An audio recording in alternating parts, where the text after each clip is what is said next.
Naglabas ng video ang Houthi sa Yemen.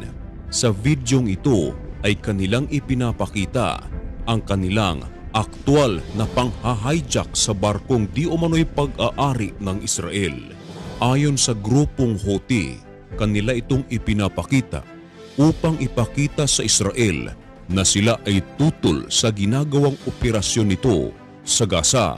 Ayon sa Houthi, hindi sila titigil sa panghahijack ng mga barko ng Israel hanggang sa sila ay huminto sa pag-atake sa Gaza. Ano nga ba ang Houthi? Ang Houthi ay mga rebelding grupo sa Yemen. Ibig sabihin, hindi nito dinadala ang gobyerno ng Yemen. Kapag ang Houthi ay nagdeklara ng giyera laban sa Israel, hindi ito nangangahulugan na buong gobyerno ng Yemen ay kakalaban sa Israel.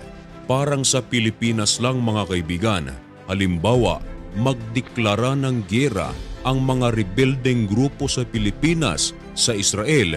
Ibig sabihin nito, hindi nito dinadala ang buong gobyerno ng Pilipinas.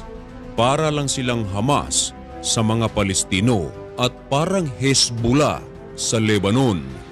Ang videong ating nakikita ay aktwal na video ng panghahijack ng Houthi sa barko na di umano'y pag-aari ng Israel at sila ay nakasakay sa helikopter at nang makalapit sila sa barko ay ibinaba nila ang mga taong mga armado. Mabilis nilang pinasok ang looban ng barko. Ang naturang barko ay nagmula sa Turkey papuntang India at may mga crew ito na mga 25 katao at ayon sa report ng 24 oras ng Pilipinas ay mayroon daw Pilipino na crew sa naturang barko. Kasalukuyan pang inaalam ng gobyerno ng Pilipinas kung ano na ang kalagayan ngayon ng sinasabing Pilipino na nasa barkong ito. Subalit lumabas si Netanyahu at nagpahayag tungkol sa insidenteng ito.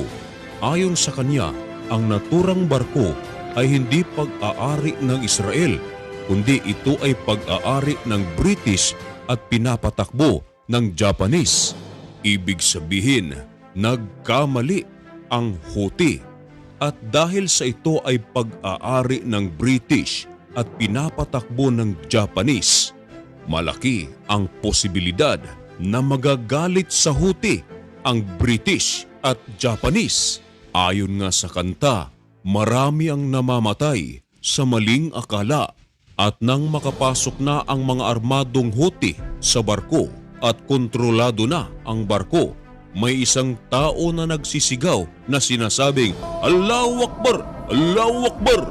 At ano naman ang ibig sabihin ng Allahu Akbar? Ang ibig sabihin nito ay Allah is great. Para bang pinupuri niya ang Diyos na kanyang kinikilala sa pamamagitan ng pag-hijack ng barkong ito. At para bang proud siya sa kanyang ginawa at sabay sigaw ng Allahu Akbar. Unang-una, ang panghahijack ay isang napakamaling gawain. Parang ang jowa mo na hinhijack ng iba ay napakamali mga kaibigan. Ang maling gawain ay hindi dapat ipagmalaki kahit paman sa iyong kaaway. Naalala ko lang ang katuruan na itinuturo ng Panginoong Hesukristo sa mga taong nais sumunod sa Kanya.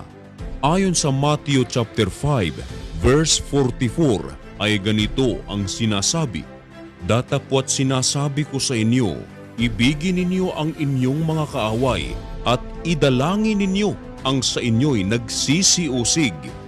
Napakaganda ng katuruang ito na itinuturo ng Panginoong Hesukristo. Kung ang bersikulong ito ay tutuparin lahat ng mga tao sa buong mundo, napapaniguro ko na ang mundo ay parang extension ng Kingdom of God. Minsan ay napakahirap nga lang sundin dahil can you imagine, kaaway mo ay iyong mamahalin. Karamihan ang ginagawa ng mga tao sa kanilang mga kaaway ay pinapatay, dinidimanda o dinidedma. Subalit ang katuruan ng Panginoong Hesukristo, mahalin at idalangin. At paano naman kaya magmahal ng kaaway? Itinuro ni Apostol Pablo kung paano magmahal ng kaaway. Sa mga hindi nakakaalam kung sino si Apostol Pablo, si Apostol Pablo ay apostol ng Panginoong Hesukristo at pinaniniwalaan ng mga Kristiyano na ito'y sugo ng Panginoong Hesukristo. May mga tao kasi na hindi naniniwala kay Apostol Pablo, kaya ang mga isinulat ni Apostol Pablo ay reject para sa kanila. Subalit para sa aming mga Kristiyano, kami ay naniniwala sa sinasabi ni Apostol Pablo. Ayon sa Romans chapter 12 verse 20 ay ganito ang sinasabi, "Kaya't kung ang iyong kaaway ay magutom, pakanin mo. Kung siya'y mauhaw, painumin mo. Sapagkat sa paggawa mo ng gayon ay mga baga ng apoy ang ibubunton mo sa kanyang ulo." Ayan, dahil kapag ginawan mo ng kabutihan ang mga taong nang aalipustas sa inyo, darating ang panahon na siya ay magsisisi sa mga masamang bagay na kanyang ginawa sa iyo. Mga kaibigan, may mga bali-balita na di umano, maraming mga Palestino ngayon ang tumutulong sa IDF sa pagtuturo ng mga tunnel ng Hamas. Siguro ay hindi rin nila gusto ang ginawa ng Hamas o hindi rin nila gusto ang mga Hamas sa kanilang lugar. Dahil nga sa ginawang pag-atake ng Hamas noong October 7 sa Israel, ito ang naging punot dulo kung bakit ngayon nasisira ang Gaza dahil ang Israel ay gumanti. Hindi ko sinasabing exempted ang Israel sa turo ng Apostol Pablo na pakanin ang mga nagugutom at painumin ang mga nauuhaw.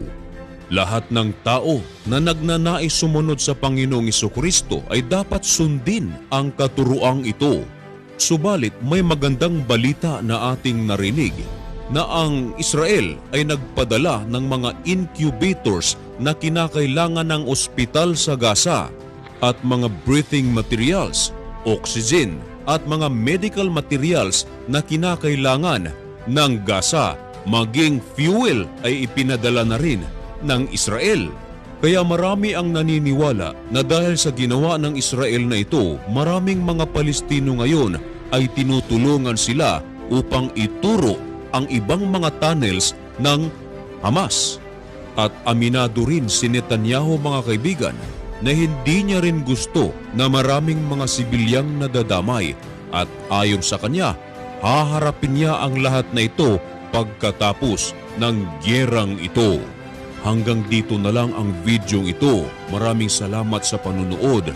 Baka naman pwedeng makahingi ng kaunting pabor, mga kaibigan, pasubscribe naman ng channel na ito. At sa lahat ng ating mga subscribers, mga silent viewers at mga bashers, ay pinapasalamatan ko kayo dahil sa inyong panunood ay ating naipagpapatuloy ang ating feeding program sa mga kabataan dito sa aming lugar. Kaya kung kayo ay nanonood ngayon ay napakalaki ng inyong ambag dahil sa ministring ito. At kung sakaling nais nyong maging bahagi ng ministring ito ay maaari po kayong mag-comment dyan at babasahin ko ang inyong komento. Hanggang dito na lamang muna ang videong ito. Saan man kayong dako naroroon sa mundo, mag-ingat po kayo. Thank you so much for watching. May God bless you. Goodbye.